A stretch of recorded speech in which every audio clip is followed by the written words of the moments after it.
1, I have a cold.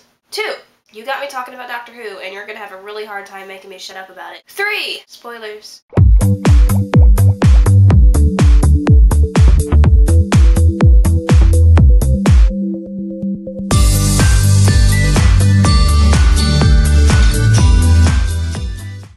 Asylum of the Daleks. Sophie, I think I kind of understand why people didn't like the episode, and I do think it was high expectations. Also, the divorce at the beginning of the episode, and then the resolution of it at the end was kind of weird. We start with divorce. We aren't shown the process of the divorce, or the process of Amy shutting herself off from Rory, and Rory shutting himself off from Amy, and then we aren't really shown the healing process afterward.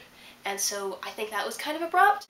I didn't mind it that much, and I do think that people just have really high expectations. They were expecting some battle with the Daleks instead of some like almost character piece with Oswin and the Doctor and all of these sick, tortured Daleks. I don't think anyone was expecting that. And again, Doctor Who, don't expect things because you're not gonna get what you want. What I understood about the Pond's divorce was it was kind of set up at the end, in my understanding, that Amy, that she was being mean to Rory to shut herself off from him, and so that he could feel anger towards her, and that would sort of make him come to terms with the divorce. There was one out of character line that I thought I really, really didn't like, that Rory brought up the 2,000 years of waiting for her. My favorite thing about Rory was that he just waited for her, and it was just a fact of his love. It was just like a fact of their relationship, and I know that he was using it as a fact of their relationship, but the guilt trip that came with it I thought was very un-Rory-like.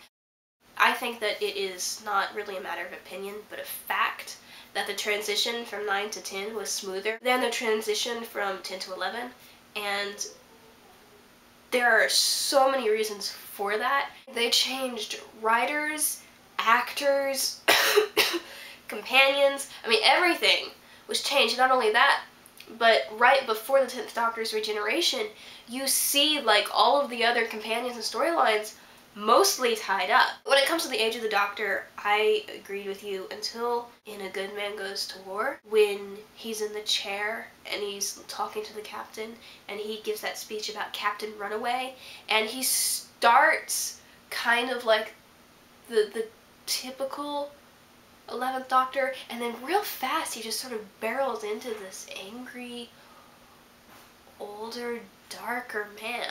And I feel like I can see that in his eyes and in his face and hear it in his voice, and that was the moment that made me realize that the 11th Doctor, if he's on long enough, he will have that arc where he ages. Kind of like the last few episodes of Tennant, where you really see the age of the Doctor. I really hope that Matt Smith gets that chance to not have little moments of age, which Tennant, you kind of notice that he has those moments of age like every Doctor does. And then, like, the last season with him, it was all kind of like this older Doctor. And I really hope Matt gets to do that, because that was that one scene where I was like, yeah, he can do this. I'm always able to reconcile things. Maybe I'm just wishy-washy, maybe I'm just gullible, maybe I'm just really easily swayed.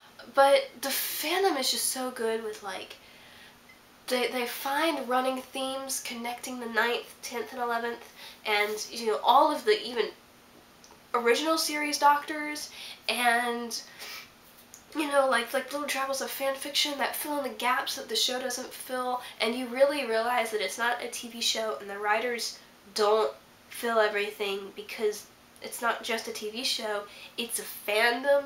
It's like there's fanon, and there are so many speculations, and you know, just the more time you spend with people who are able to find something good in it, you really learn to see the good in it. And the gift sets and the pictures and the theories and everything. It's like half of the things that I know as facts about the characters aren't even in the show. They're things that the fans will come up with, and it just makes sense, and it's in character, and, you know, that's fine. And so you just have to find that, and I think that helps you adjust with more out-of-character moments, with rocky transitions and things like that. And that's about it. I love Doctor Who.